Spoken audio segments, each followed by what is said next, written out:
আল্লাহর পয়গম্বর নবী আমার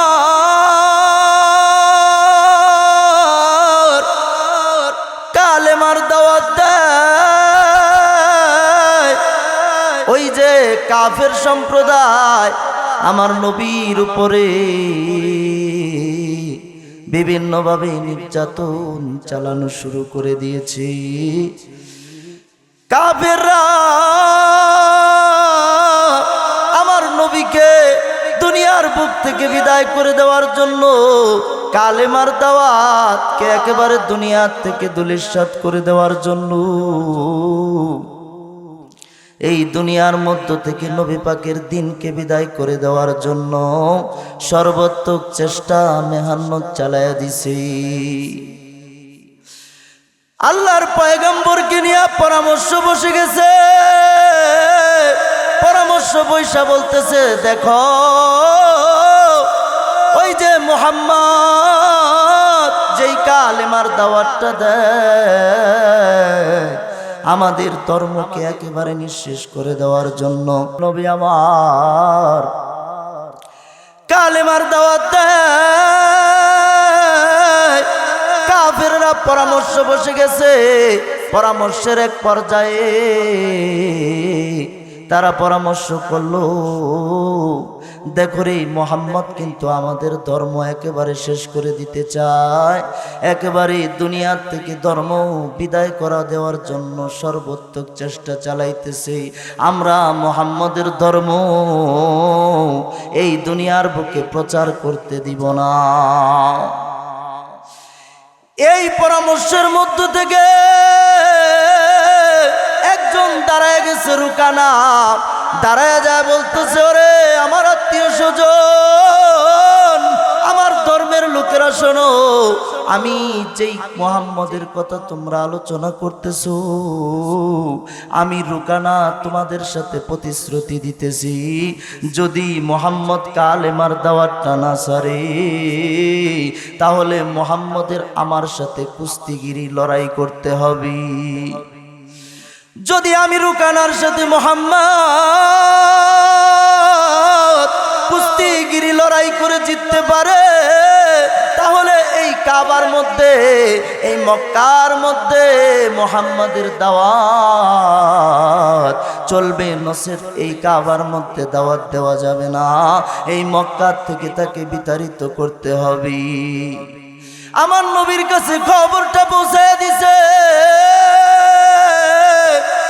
বলতেছে, ওরে মুহাম্মদ শোনো শোনো, এই মক্কার সবচেয়ে বড় দেহওয়ালা কুস্তিগির রুকানা তোমার সাথে যুদ্ধ করতে চায়, তোমার সাথে জিহাদ করতে চায়, তোমার সাথে কুস্তিতে লড়তে চায়, তুমি কি রাজি আছো নাকি? আমার নবী পয়গম্বর বলে, দেখো রে আমি মুহাম্মদ দুনিয়ার বুকে কারো কাছে হার মানার জন্য আসি নাই, আমি সবার সাথে যুদ্ধ করেই বাঁচতে এসেছি। আমার কালেমা যদি বুলন্দি করতে হয়, আমার কালেমা যদি এই দুনিয়ার বুকে যুদ্ধ করেও টিকাইতে হয়, আমি মুহাম্মদ তার সাথে লড়তে রাজি আছি। ওই যে রুকানা আমার নবীর কাছে খবরটা পৌঁছাইয়া দিছে, আমার নবী রাজি হয়ে গেছে। রুকানা তো জানে না একটা নবীর গায়ে আল্লাহ তাআলা জান্নাতি ফেরেশতা, জান্নাতি যুবক ফেরেশতাদের 80 জনের শক্তি তার ভিতরে ঢুকায় দিছে। এই কথা তো রুকানা জানে না। রুকানা নবীর সাথে কুস্তি লড়ার জন্য তৈয়ার হয়ে গেছে। আমার নবীর কাছে যায় বলতেছে, গো মুহাম্মদ তুমি আমার সাথে কোথায় লড়তে চাও, তুমি আমার সাথে কোথায় জিহাদে অংশগ্রহণ করতে চাও? নবী আমার বললেন, ওরে রুকানা তুমি আমার সাথে যেইখানে লড়তে চাও, তুমি আমার সাথে যেই জায়গায় লড়তে চাও, সেই জায়গায় আমি রুকানা তোমার সাথে লড়ার জন্য প্রস্তুত আছি। তুমি আমাকে শুধু স্থানটা জানায়া দিবা, ঠিক সেই জায়গায় আমি তোমার সাথে লড়াইটা করতে চাই। আল্লাহর পয়গম্বর নবী আমার রুকানার সাথে লড়ার জন্য প্রস্তুতি নেয় নাই, আল্লাহর কাছে দোয়া করতেছে, আল্লাহ আজকে যদি আমি ওই রুকানার সাথে হেরে যাই, ও নবী গো, তাহলে এই মক্কার মধ্যে আমি আর থাকতে পারবো না। এই মক্কার মধ্যে তোমার কালেমার দাওয়াত আমি দিতে পারবো না। ও আল্লাহ, তুমি একটু হেফাজত কইরো আমার সাথে, তুমি একটু রুকানার সাথে আমাকে জিতায় দিও। আল্লাহ তাআলা জিবরাইলকে পাঠিয়ে দিয়েছে, যাও রে জিবরাইল, আমার নবীর কাছে যায় বলবা, ও নবী আপনি টেনশন কইরেন না, আপনি চিন্তা কইরেন না, আপনি আপনার সাথে লড়াই করে সে জিততে পারবে না। আপনার সাথে লড়াই করার মতো ক্ষমতা ওই রুকানার শরীরে আমি আল্লাহ দেই না। আল্লাহর পয়গম্বর কে সান্ত্বনা দেওয়ার জন্য জিবরাইল চলে আসছে। আসার পরে জিবরাইলের কথা শুনলো। রুকানা বলতেছে, ওরে মুহাম্মদ, বুখারীর রিওয়ায়াত, মুহাম্মদ তোমার সাথে আমার মারওয়া পাহাড়ের মধ্যে যুদ্ধ হবে। ওই যে মারওয়া পাহাড়, তার পদদেশে তোমার সাথে আমার লড়াই হবে রে মুহাম্মদ, তুমি তৈয়ার থাইকো, তুমি ঠিক মতো সময় মতো চইলা আইসো। নবী আমার বলেন, সমস্যা নাই, আমি ঠিক মতো ঠিক জায়গায় পৌঁছায়া যাব। নবী মুহাম্মদ সাল্লাল্লাহু আলাইহি ওয়াসাল্লাম ওই যে মারওয়া পাহাড়ের দ্বারে গিয়া দাঁড়ায় রইছে, কখন রুকানা আসবে। সমস্ত কাফের গুলা রুকানার হইয়া এক পাশে মিছিল দিতেছে, রুকানা রুকানা কইরা। নবী আমার আল্লাহর কাছে প্রার্থনায় জারি কইরা দিছে, আল্লাহ আজকে যদি রুকানা জিতে যায়, ও আল্লাহ কালেমার দাওয়াত আর চলবে না, ও আল্লাহ তুমি আমাকে একটু জিতায় নিও। রুকানা হাতির মতো শরীরটা নিয়াম, রুকানা হাতির মতো শরীর বাঘের মতো গর্জন দিয়া মাঠের মধ্যে চলে আসছে। আয়েশা বলতেছে, ও মুহাম্মদ তুমি আগে আমাকে আঘাত করো, কারণ তুমি হলে দুর্বল, তোমার তো শক্তি সামর্থ্য কম, আমি রুকানার সাথে তুমি জিততে পারবে না, এই জন্য তুমি আমাকে একটু আগে আঘাত করো। রুকানা বলল, রুকানা এই কথা বলার পরে নবী আমার বলে, শোনো রে রুকানা, আমি হলাম রাহমাতাল লিল আলামিন, আমি পয়গম্বর, মানুষকে হেদায়েতের জন্য এসেছি, কোন মানুষের গায়ে হাত তোলার জন্য আসি নাই। আমি তোমার গায়ে হাত দেব না, আমি রুকানা, আমি মুহাম্মদ তোমার সাথে লড়তে এসেছি, কিন্তু তোমাকে আঘাত করতে আসি নাই রে রুকানা। আমি এখন তোমাকে কালেমার দাওয়াত দেই, যেই কালেমা পড়লে তুমি জান্নাত পেয়ে যাবা, যেই কালেমার জন্য আল্লাহ তাআলা দুনিয়াকে সৃষ্টি করেছে। ও রুকানা, আমার দাওয়াত তোমার জন্য এখনো জারি রইল, তুমি কালেমাটা পড়ে নাও। বলে, ওরে মুহাম্মদ তুমি যদি আজকে বাড়ি ছাড়া না হইতে চাও, জন্মভূমি ছাড়া না হইতে চাও, আমি রুকানার সাথে লড়াইটা তুমি ছেড়ে দাও। রুকানা এই কথা বলার পরে নবী মুহাম্মদ সাল্লাল্লাহু আলাইহি ওয়াসাল্লাম বললেন, ও রুকানা আঘাত করো, আমি তোমার আঘাতের প্রতিঘাত করার জন্য প্রস্তুত আছি। নবী মুহাম্মদ আঘাতটা করবে না। রুকানা আঘাত করার জন্য যখন চলে আসছে, কিছু দূর আসার পর আল্লাহর পয়গম্বর শুধু আঙ্গুলিটা উসারা করে ইশারা করেছে, সাথে সাথেই হাদিসের মধ্যে লেখে সাথে সাথে 2 হাত উপরে উঠা দপ কইরা বালুর মধ্যে পড়ে গেছে। রুকানা বলতেছে, ওরে মুহাম্মদ, আমি মনে হয় এইবার তৈয়ার ছিলাম না, আমি মনে হয় এইবার তৈয়ার ছিলাম না, তোমার সাথে আমি আবার লড়তে চাই।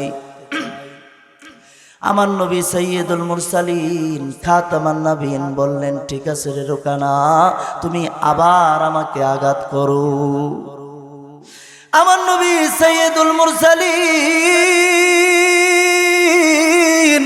দাঁড়ায় রইছে, রুকানা আবার আঘাত করার জন্য আসতেছে। আমার নবী শুধু হাতটা বাড়ায়া দিছে, সাথে সাথে রুকানা আবার জমিনের মধ্যে দপ করে পড়ে গেছে। পরে যায় বলতেছে, দেখো রে মুহাম্মদ, এইবার বুঝি আমি তৈয়ার ছিলাম না, এইবার আমি মনে হয় তৈয়ার ছিলাম না, আমি আবার তোমার সাথে লড়তে চাই। আমার নবী সাইয়্যিদুল মুরসালিন খাতামান নবীন বলেন, ওরে রুকানা, তুমি আমার সাথে যতবার লড়তে চাও, যতবার আমার সাথে তুমি লড়তে চাও, ততবার আমি তোমার সাথে লড়ার জন্য তৈয়ার আছি, সমস্যা নাই, তুমি আবার আমার সাথে লড়ো। আবার যখন রুকানা চলে আসছি, আসার পরে নবী আমার এইবার হাতটাও বাড়ায় নাই, নিজের বুকটা বাড়ায় দিছে, বলতেছে, ওরে রুকানা, এইবার তুমি লড়ার জন্য নয়, এইবার তুমি আমার বুকে আসার জন্য চলে আসো। এইবার রুকানা নবীর বুকের মধ্যে চলে গেছে, যায় বলতেছে, নবী গো, আমার শরীরের ভিতরে যত শক্তি ছিল সমস্ত শক্তিগুলা খাটাইছি, কিন্তু নবী গো, আপনার কাছে আসার মতো শক্তি আমার হয় নাই, আপনার কাছে আমি এখনো পর্যন্ত একটা বারের জন্য আপনাকে আঘাত করতে পারি নাই।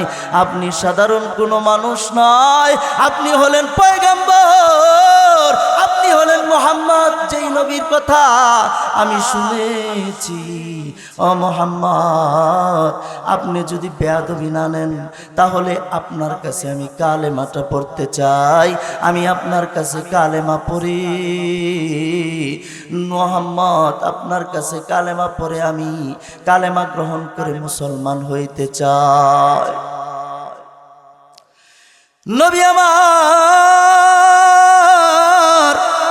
রুকানাকে বলল, রে রুকানা, শোনো, আমি মুহাম্মদ মানুষকে হেদায়েতের জন্য এসেছি, আমি তোমাকে সর্বসময় আমার আল্লাহর দাওয়াত দিয়েই যাব, তুমি কালেমাটা পড়ে নাও। তুমি যদি কালেমা পড়ে নাও, জেনে রাখো রে রুকানা,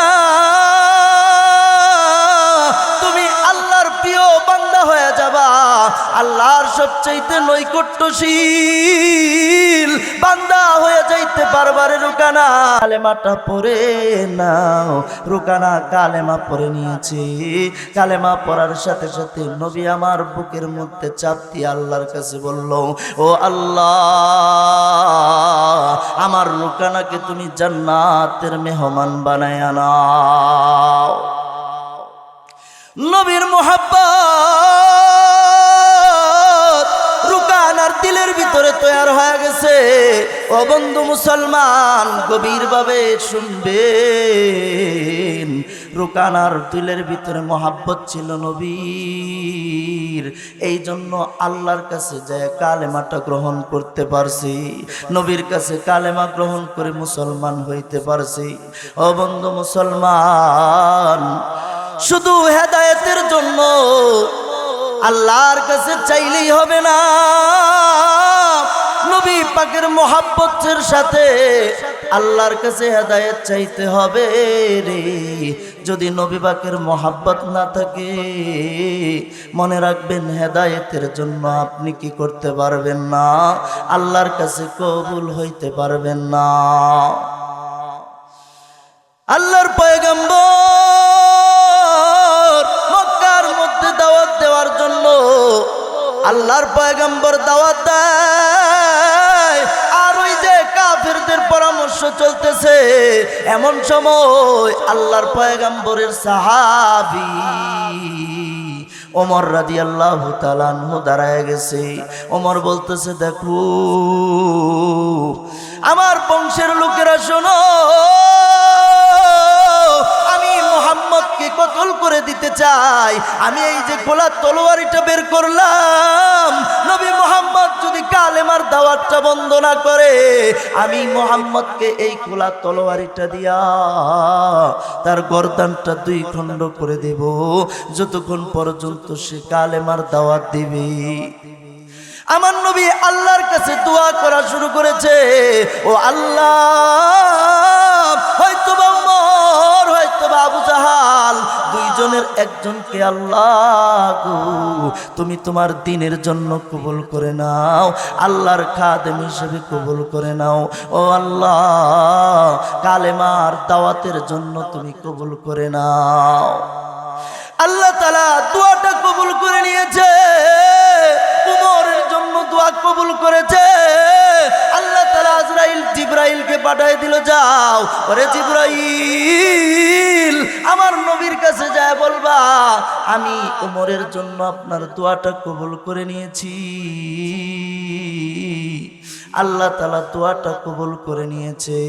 কবুল করে নেওয়ার সাথে সাথে ওই যে খোলা তলোয়ারি নিয়ে বের হয়েছে, রাস্তা দিয়া যায়, রাস্তা দিয়া যাইতেছে।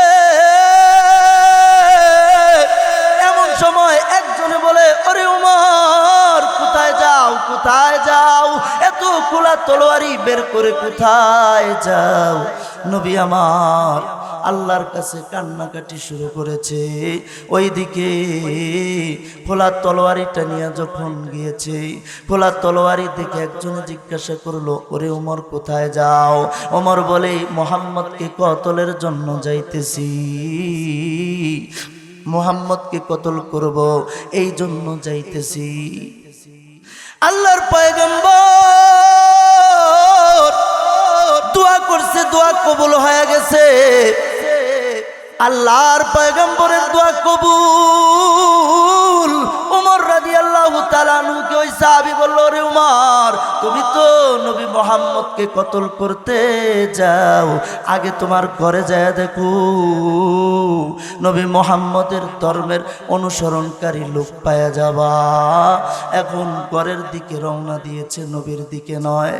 নবীকে বাদ দিয়া যখন ঘরের দিকে যায়, আমার নবী পাকের মোহাব্বত আল্লাহ তাআলা উমরের অন্তরে ঢুকাইয়া দিছে। যখন ঘরের ভিতরে যাবে, এমন সময় ঘরের কাছে যায় দেখে ওই যে একজনই কালেমাটা পড়তেছে আর কোরআন শরীফ তেলাওয়াত করে। এমন সময় কোরআনের তেলাওয়াতটা যখন করতেছি, ওমর বাহির থেকে তলোয়ার হাতে শুনতে পায় ওই যে নবী মুহাম্মদের ধর্ম গ্রহণ করে কালেমাটা পড়ে নিয়েছে, লা ইলাহা ইল্লাল্লাহ, লা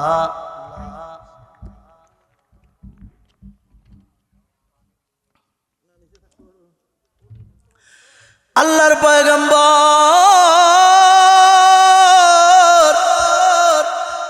নবীর সাহাবী উমর ঘরের পাশে যায়া যখন কোরআনের তেলাওয়াত শুনতে পারার পর ঘরের ভিতরে ডুইকা দেখে বোন জামাই খাব্বাব কালেমা পড়তেছে আর বোনটায় কোরআন পড়তেছে।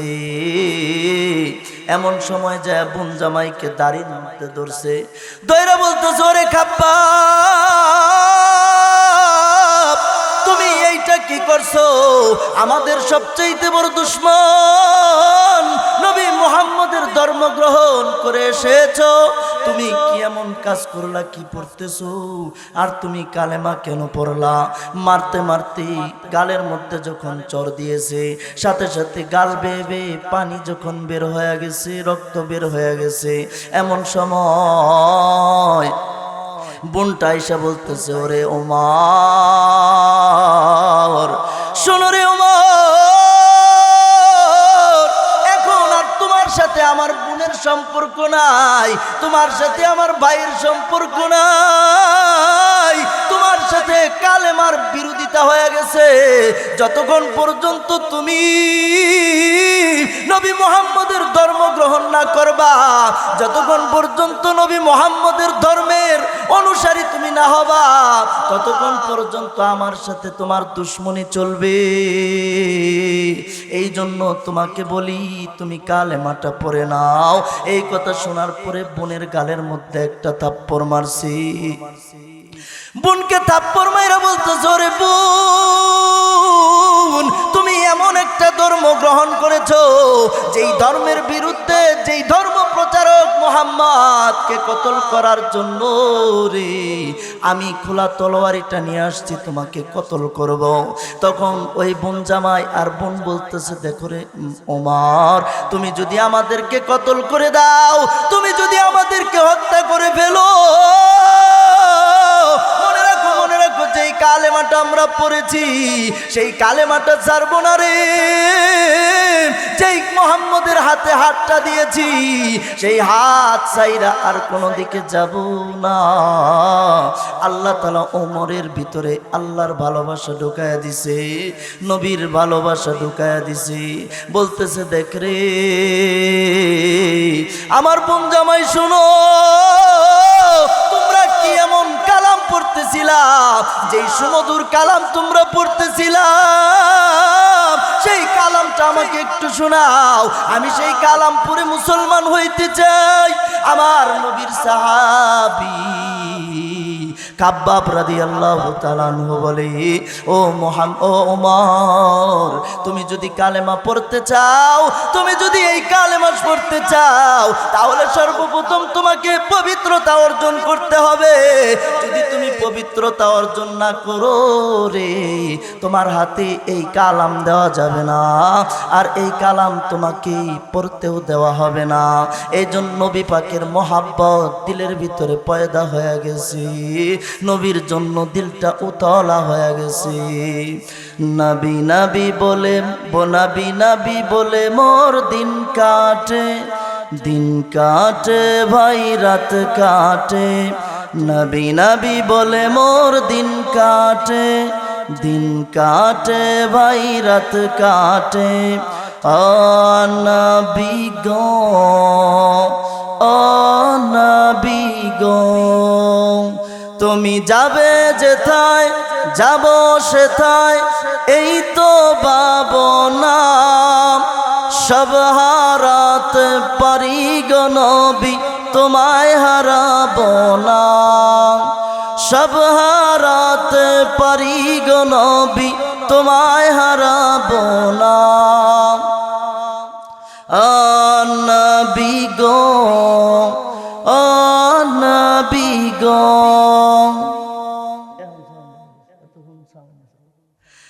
আল্লাহর পয়গম্বর নবী আমার আল্লাহর কাছে দোয়া করেছে, আল্লাহ তাআলা কবুল করে নিয়েছে।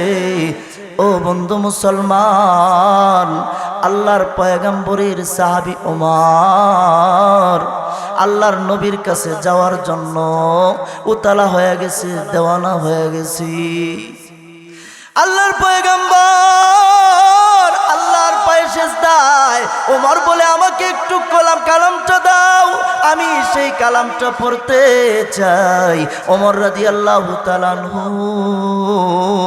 যখন এই কালামটা পড়বে, ওমরের বোন বলে, আগে আমার নবীর সুন্নত মোতাবেক, আমার নবীর তাহারাত মোতাবেক, পবিত্রতা অনুযায়ী তোমাকে পবিত্র হইতে হবে। যদি তুমি পবিত্র হইতে পারো ওরে ওমর, তবেই আর তোমাকে কালামটা পড়তে দেওয়া হবে যদি তুমি পবিত্রতা অর্জন করো রে। ওমরকে নিয়ে গেছে পবিত্রতা অর্জন করার জন্য। ও বন্ধু মুসলমান, গোসলের 3টা ফরজ আছে। 1 নাম্বার ফরজ, গড়গড়া শহীদ কুলি করতে হবে।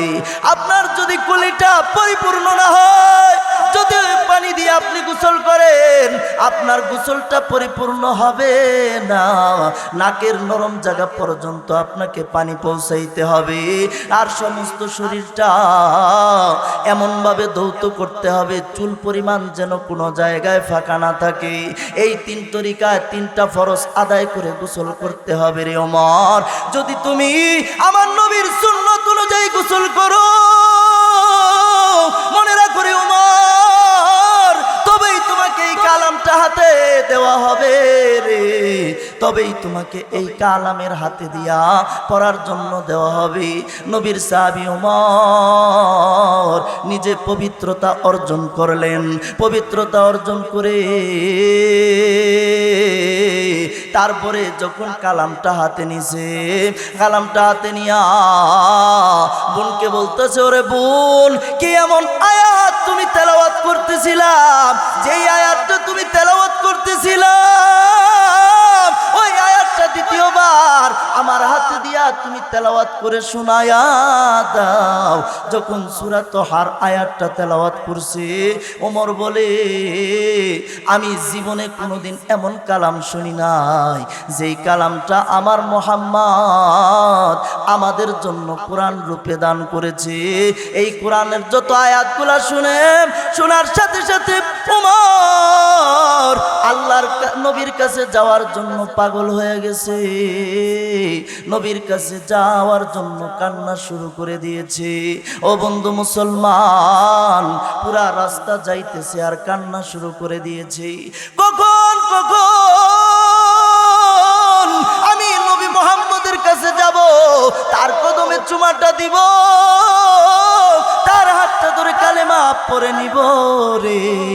এই জন্য উতলা হয়ে গেছে, দেওয়ানা হয়ে গেছে। ও বন্ধু মুসলমান, কালেমাটা পড়ার জন্য পাগল পারা। নবীর কাছে যখন গেছে ওমর, যায়া আমার নবী সাইয়্যিদুল মুরসালিন খাতামান নবীন ওমরকে আগানোর জন্য আগায় আসছে। আর ওমরকে দেখে বলতেছে, আহলান সাহলান, ওরে ওমর, তোমার জন্য আমার আল্লাহ আমার দোয়াটা স্পেশাল ভাবে কবুল করে নিয়েছে। ওরে ওমর, আমার আল্লাহ আমাকে ঘোষণা দিয়ে দিয়েছে, ওমর রাস্তায় আছে, আপনি নবী একটু আগায় যান। ওমরের জন্য নবী আমার বুকটা বাইতা দিয়া বলতেছে, ওরে ওমর, আমার কাছে আসো, কালেমাটা পড়ে নাও। কালেমার জন্য তুমি যা কিছু করেছো সব কিছু আমি মাফ করে দিলাম। আমি তোমার কোনো কাজেই বেয়াদবি নিলাম না। নবীর জন্য কান্নাকাটি শুরু করেছে। চোখের পানি ওমরের শেষ হয় না, নবীর জন্য কান্না করা শুরু করে দিয়েছে। নবী নবী করে আর কত কাল আমি কাঁদবো, নবী নবী করে আর কত কাল আমি কাঁদবো। আপন নয়নে কবে জানি প্রিয় নবীকে আমি দেখবো, নবী নবী করে আর কত কাল আমি কাঁদবো। এই কাঁদনের কবে জানি হবে সমাধি, কেঁদে কেঁদে বুকের মাঝে হয়েছে নদী। সেই নদী কেঁদে বলে সাগর বানাবো, নবী নবী করে আর কত কাল আমি কাঁদবো। আল্লাহর পয়গম্বর উমরকে বুকে নিয়ে আল্লাহর কাছে দোয়া করে, ও আল্লাহ আমার উমরকে তুমি কবুল করে নাও উমরের জন্য, ও আল্লাহ জান্নাতের উঁচু মাকাম জান্নাতুল ফেরদাউস তুমি দান করে দাও। ওই যে উমর এমন একজন সাহাবী, এমন নবী প্রেমিক ছিল, একবার এক বাদশাদের দরবারে যখন গিয়েছে, যাওয়ার পরে নবীর সুন্নতকে এমন ভাবে আঁকড়ায়া ধরছি, একেবারে ময়দানের মধ্যে যায়া যত বিশিষ্ট ব্যক্তিবর্গ আছে, মন্ত্রী মিনিস্টার আছে, রোম পারস্যের যত বাদশাগুলো আছে, সকলের সাথে একসাথে বসেছে। পয়সা যখন খাবার প্লেটে খাবার দেয়, খাবার দেওয়ার পরে উমর রাদিয়াল্লাহু তাআলা আনহু নবীর সুন্নত মোতাবেক খাবার শুরু করে দিয়েছে। আস্তে আস্তে লুকমাগুলা দেয় আর অঙ্গুলি দিয়া সুন্দর করে গানা গাইতেছে। ও বন্ধু মুসলমান, খাবারগুলা যখন নবীর সুন্নতে খায়া প্লেটটা যখন চাটা শুরু করেছে, তখন ওই যে রোম পারস্যের বাদশা তারা গালিগুলি শুরু করে দিয়েছে। এটা কেমন একটা বাচ্চা আসছে, কেমন নবীর উম্মত, কেমন উমর, যেই উমরের কথা এত শুনেছি সেই উমর তো কোনো কালচার বোঝে না, সেই উমর তো কোনো প্রকারের কোনো আধুনিকতা বোঝে না। সে যে প্লেট চাইটা খাওয়া শুরু করছে, এমন উমর, এমন বাচ্চা যে নাকি আধুনিকতা বোঝে না, তাহলে কিভাবে সে দেশটা চালায়, কিভাবে সে রাষ্ট্র পরিচালনা করে? ওরে বন্ধু মুসলমান, সাহাবীটা যখন এই খবরটা শুনতে পারলো যে ওমরকে নিয়ে গবেষণা চলতেছে, এমন সময় সাইয়েদনা ওমরের কাছে একজনে যায় বলতেছে, দেখো ওমর, আপনি যে প্লেটটা চাইটা খাইতেছেন, মনে রাখেন রে ওমর, আপনাকে নিয়ে কিন্তু গবেষণা শুরু হয়ে গেছে। এমন গবেষণা আপনাকে বলতেছে কিরকম রাষ্ট্রনায়ক, কিভাবে রাষ্ট্র পরিচালনা করে আমি বুঝি না, যার ভিতরে ন্যূনতম আধুনিকতার জ্ঞান নাই, সে আবার রাষ্ট্র পরিচালনা করে কিভাবে? এই কথা যখন ওমর রাদিয়াল্লাহু তাআলা আনহু শুনতে পারলো, শুইনা বলতেছে, ওরে আমার আসহাব, শোনো, আমি সামান্য নেতা নেত্রীদের, সামান্য নেতার কথায়, সামান্য রাজাদের কথায় আমি আমার নবীর সুন্নত ছাড়ব না। ওরা হলো বেয়াকুব, ওরা হলো বেয়াদুনিক। আমার নবীর সুন্নত হলো সর্বদা, আমার নবী যেই সুন্নত গুলা দিয়েছে এগুলাই হলো চূড়ান্ত সুন্নত, এগুলার মধ্যে কোনো প্রকারের কোনো ভেজাল নাই।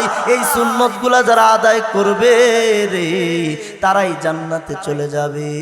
এই ওমর এমন একজন সাহাবী, যেই সাহাবী একবার খুতবা দিতেছেন, খুতবা দেওয়ার সময় অর্ধজাহানের খলিফা ওমর, যাকে দেখলে শয়তান পর্যন্ত ভয় পাওয়া যাইতো, সেই ওমর মসজিদের মেম্বারে দাঁড়াইয়া খুতবা দেয়। এমন সময় একজন লোক দাঁড়ায় গেছে, দাঁড়ায় বলতেছে, ওরে ওমর, শুনুন গো ওমর, আপনার খুতবা ততক্ষণ পর্যন্ত শুনবো না যতক্ষণ পর্যন্ত ও উমর আমাদের কথার জবাবটা আপনি না দিবেন। ওমর বলে, আচ্ছা ঠিক আছে, খুতবা বন্ধ করলাম, তোমার প্রশ্নটা আগে তুমি বলো। ওমরকে প্রশ্ন করে দেখো, রে ওমর, তুমি তো অর্ধজাহানের খলিফা, অর্ধজাহানের বাদশা, আমার নবীর সাহাবী, তুমি যেই কাপড়টা পাও বাইতুল মালের থেকে, তুমি যেই কাপড়টা পাও আমিও সেই কাপড়টা পাই, কিন্তু উমর তোমার জামাটা পরিপূর্ণ হয়েছে, কিন্তু আমি ওই একই কাপড় দিয়া পরিপূর্ণ জামা বানাইতে পারি নাই, তাহলে তোমার কিভাবে পরিপূর্ণ জামাটা হইল? ওমর রাদিয়াল্লাহু তাআলা আনহু একেবারে চুপ হয়ে দাঁড়ায় গেছে, দাঁড়ায় কোনো কথা নাই। সাহাবীর কথাটা তো সত্য, আসলেই তো আমার জামা আর সাহাবীদের বাইতুল মালের জামা তো এক সমান কাপড়, তাহলে কিভাবে আমার কাপড়টা লম্বা হইল আর ওনার কাপড়টা ছোট হইল? ওই দিক থেকে ওমর রাদিয়াল্লাহু তাআলা আনহুর সন্তান আব্দুল্লাহ ইবনে ওমর সে দাঁড়ায় বলতেছে, যদি আমার বাবার তরফ থেকে আমি জবাবটা দিয়া দেই তাহলে তোমরা আমার জবাবটা গ্রহণ করবা কিনা আমাকে একটু বলো। তখন বলতেছে, দেখো রে, তোমরা বাপ বেটার মধ্য থেকে যেই আমাদেরকে জবাবটা দিয়া দিবা সেই জবাবটাই আমাদের জন্য কার্যকারী হয়ে যাবে, সেই জবাবটাই আমরা মেনে নেব। ওমরের বেটা আব্দুল্লাহ ইবনে ওমর সে বলতেছে, দেখো রে, আমার বাবা যেই কাপড়টা পরেছে, যেই সমান কাপড় পেয়েছে বাইতুল মালের থেকে, একই সমান কাপড় আমি আব্দুল্লাহ ইবনে ওমর পেয়েছি। আমার টুকু আমার বাবাকে দিয়ে দিয়েছি। আমার বাবার গায়ে দুইজনের কাপড় আছে, আমার কাপড় আর আমার বাবার কাপড় মিলে আমার বাবার পাঞ্জাবিটা, আমার বাবার জামাটা পরিপূর্ণ হয়েছে। এটাই হলো আমার বাবার কাপড় পরিপূর্ণ হওয়ার কাজ। তখন সাহাবী বলতেছে, ওরে উমর শুনুন গো, আপনাকে অপমান করার জন্য বলি নাই, কিন্তু কেমন নবীর সাহাবীরা, কেমন নবীর সাহাবীদের খলিফা এইটা জানার জন্য ও ওমর আপনার কাছে প্রশ্ন করেছি, অন্য কোনো কারণে প্রশ্ন করি না। ওমর রাদিয়াল্লাহু তাআলা আনহু খুতবা শুরু করেছেন। ওমর এমন সাহাবী ছিল, এমন খলিফাতুল মুসলিমিন, এমন খলিফা ছিল যেই খলিফা রাত্রে বের হয়ে যাইত প্রজাদের দুঃখ দেখার জন্য। ঘরের পাশ দিয়া ঘুরতো আর চিন্তা করতো, আমাকে আল্লাহ তাআলা এত বড় দায়িত্ব দিয়েছে, এত অর্ধ জাহানের বাদশা বানাইলো, একটা প্রজা যদি আজকে না খায়া ঘুমায়, ওই রাতের জবাবদিহি যদি আল্লাহর কাছে করতে হয়, আমি আল্লাহর কাছে কি জবাব দেব? এই জন্য প্রত্যেক ঘরের পিছন দিয়া যাইতো। এক ঘরের পাশে যাইয়া খলিফাতুল মুসলিমিন ওমর রাদিয়াল্লাহু তাআলা আনহু বাচ্চাদের কান্নার আওয়াজ শুনতে পায়। বাচ্চাদের কান্নার আওয়াজ শুই না, নিজের পোশাকটা পরিবর্তন কইরা সাধারণ পোশাক পইরা তারপরে ভিতরে চইলা গেছে। যায়া দেখে একজন মহিলা, বৃদ্ধ মহিলা, দুইটা দুধের সন্তান বৈশা বৈশা কাঁদতেছে আর গরম পানি পাতিলের মধ্যে দিয়া জাল করতেছে। এমন সময় যায় বলতেছে, ও মা জননী, আপনার বাচ্চাগুলা কান্দে কেন?